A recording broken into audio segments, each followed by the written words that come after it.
Oh, it's still going on? Okay.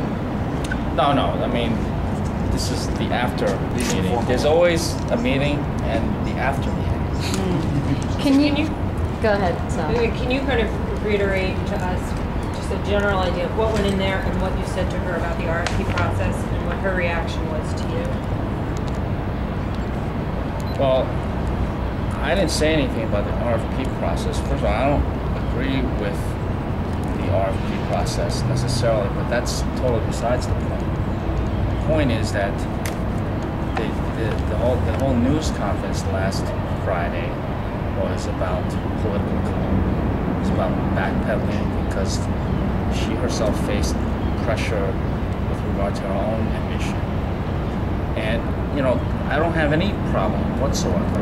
In fact, I supported the previous speaker when he was running for mayor because he never disrespected the body. He never disrespected members like what happened last Friday. Last Friday, a whole bunch of proposals were put out there. No member was contacted about it. Meanwhile, it's clear that the administration, the mayor's office on contracts, a whole host of other mayoral folks were consulted, and she got buy-in from them on the so-called reforms. And I had to find out about it, as did most of us, from the news. Did she apologize for that? She apologized. She said she's sorry. I said that she apologized for not consulting. That's not good enough. Then I said, I'll accept an apology that she did something that was politically speaking. Mm-hmm. And she wouldn't give you that apology?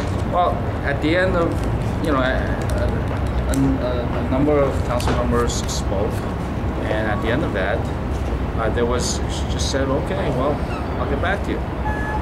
So, no resolution whatsoever. So she won't admit that this was political cover, which is your way of saying it? What I said was, what I started out saying is that, look, as Speaker, I don't think any of us, I certainly don't think that she stole money or that she intended to mask intentionally money under fictitious organizations. I don't believe that for a second. But as Speaker, and as someone who wants to be mayor, take the good with the bad. A lot of it is usually good. Once in a while, something comes up and you don't anticipate it. I don't think any of us anticipated that there was any kind of fictitious organization being used as placeholders for money. And so that's what I said. I said, look, you take the good with the bad and just move on with it. And then if we want to talk about reforms, let's talk about it first among the colleagues. We should not be the last to know about it. And when we talk about reforms, we should talk about real reforms. The budget definitely needs to be more transparent and more accountable. And so when we say, let's make for budget reform, we don't unilaterally give away the power of the purse that the city council, that any legislative body was charged with, was vested by the founding fathers.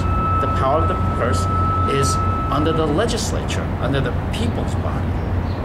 So, sure, we should reform or make more transparent the council's budgetary items.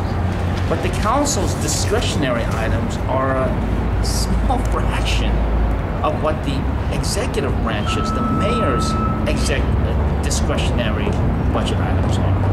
And for the leader of the legislative body to say, let's reform things and only talk about that tiny piece that the legislative body actually has true discretion over, and forget the mayor's, the executive discretion items. That's just unbecoming of a legislative leader.